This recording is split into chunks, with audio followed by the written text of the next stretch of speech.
৩ দিন পর, পর ৩ দিনের চেষ্টায় আজ আমাদের নিজস্ব জল পড়ছে নিজেদের কল দিয়ে। না, পাইপ দিয়ে আপাতত জল দেওয়ার কাজ শুরু হয়েছে এই ধাপগুলোতে।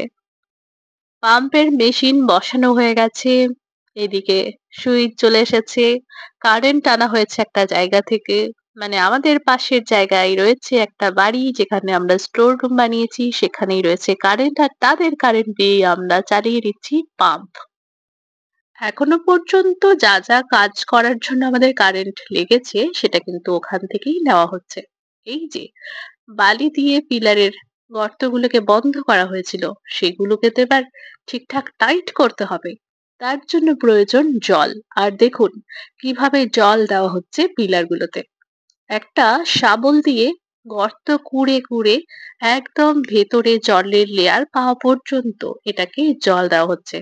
ঠিক এভাবেই ভরে ভরে জল দেওয়া হচ্ছে যাতে বালি, মাটি এবং সমস্তটা ভালোভাবে সেট হয়ে যায়। আমাদের সেন্টারিং মিস্ত্রি বেশ কাজের।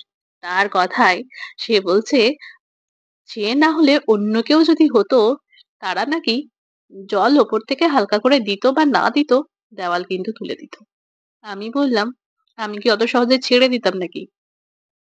পেট ভরে আর কিছু খাওয়াতে না পারি, জলটা তো খাওয়াই। জল খেয়ে তারপর যখন বমি করবে তখন দেব বন্ধ করে জল দেওয়া। এভাবে প্রত্যেকটা পিলার গুলোতে জল দিতে থাকলাম আমরা সকলে মিলে। আজকে দুপুর পর্যন্ত প্রায় ২:৩০ পর্যন্ত এদিকে পাম্পের মেশিন বসাতে যে কাজগুলো করতে হয়েছিল সেগুলো হয়েছে। বাজার থেকে মেশিন-টেশিন সমস্ত কিছু আনা হয়েছিল। তারপর সেই কাজ করতে প্রায় অনেক বেজে গিয়েছিল। এখন ঘড়ির কাঁটায় ৩:৩০। এইদিকে ওই ২-৩ কড়াই মতো মসলা মাখিয়ে এই যে বোরিং করা হয়েছিল যে জায়গাটায় পাম্প বসানো হয়েছে সেখানটাকে ভালোভাবে ঢালাই করা হচ্ছে। কেন? কারণ একদম ফাঁকা মাঠ এটা। হ্যাঁ, বেশ কয়েকটা বাড়ি আছে। তবে আপনার বাড়িতে কিছু চুরি গেলে অন্যদের কি? ঠিক যেমনভাবে অনেকেই বলে, "আপনার ভাত দেখে আমি কি করব? আমি তো আর সেই ভাত খেতে পারব না। আমার প্লেটে রুটি রয়েছে বা মুড়ি রয়েছে সেটাই আমাকে খেতে হবে। তাই আপনার ভাত দেখে আমার কোনো কাজ নেই।" ঠিক ওভাবেই আপনার মেশিন চুরি হলে অন্যের বাবার কি? এরকম একটা ব্যাপার। তাই নিজেরা যতটা সাবধান অবলম্বন করতে পারি তারই চেষ্টা চলছে আরকি। এইদিকে যারা কাজ করছিল পাম্প বসানোর তারা তো কাজ শেষ করে বাড়ি চলে গেছে। এইদিকে আমাদের ২ জন সেন্টারিং মিস্ত্রি দাদা রয়েছেন। তারা ঢালাইয়ের কাজটা করলো। আর সকাল থেকে কিছু পাটা, রড কাটাকাটি, বাঁধাবাঁধি এসবগুলো চলছিল। এইদিকে আমি একটু চেষ্টা করছিলাম জল দেওয়ার। বেশ মজাই লাগছিল কিন্তু। একটু জলটা মাথায় ছুঁইয়ে, একটু মুখে দিয়ে, একটু হাতে নেড়ে জলটাকে এক্সপেরিমেন্ট করা হয়েছে কিন্তু। হ্যাঁ, মাথায় কেন দিলাম? মাথায় দিলাম ওই যে ১ম জল বলে কথা, একটু আশীর্বাদ, একটু ভালোবাসা, একটু ভালো লাগা সব মিলিয়ে একটা কাজ করছিল। তার জন্য আরকি জলটা খাওয়া যাচ্ছে এখন। না, কোনো গন্ধ নেই। কোনো রকম মোটা ভাব নেই। জলটা বেশ সুন্দর। আমরা এই মুহূর্তে বাড়িতে যেমনটা জল ব্যবহার করি ঠিক তেমনটাই জল এখানেও। ওইদিকে যখন মিস্ত্রি দাদারা আমাদের ঢালাইয়ের কাজে ব্যস্ত ছিল, তখন পাইপটা নিয়ে আমি এইদিকে ওইদিকে চারিদিকে জল দিয়ে, দিয়ে বেড়াচ্ছিলাম আরকি। বেশ ভালো লাগছিল। দেখুন কিভাবে গর্তগুলো জল খাচ্ছে। আর এইদিকে আমাদের সেন্টারিং মিস্ত্রি দাদা বেশ ভোরে, ভোরে হাতে ধরে সব আ গর্তগুলোর মধ্যে জল দিচ্ছিল। আবার পরের দিনও একইভাবে যেগুলো বাড়তি রয়ে গেল, সেগুলোতে জল দেওয়া হবে। জল দেওয়ার পর আরো কিছু বালি ফিলিং করা হবে। আবারও জল দেওয়া হবে। তারপরে একটা ঢালাই দেওয়া হবে। তারপরেই তোলা হবে একটু দেওয়াল। আর তারপরে গিয়ে আমাদের ব্যান্ড ঢালাইটা হবে। বেশ ভালো লাগছে। কয়েকদিন কাজ বন্ধ ছিল ঠিকই জলটার কারণে। এবার জলটা হয়ে গেল।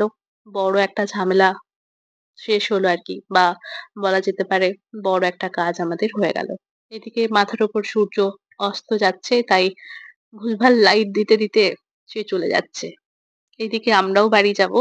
শেষ পর্যায়ে এসে হাজির হয়েছি। চারিদিকে সমস্ত পিলার গুলো আজ ভেজানো সম্ভব হলো না। বেশ কয়েকটা বাকি রয়ে গেল পেছনের দিকের গুলো।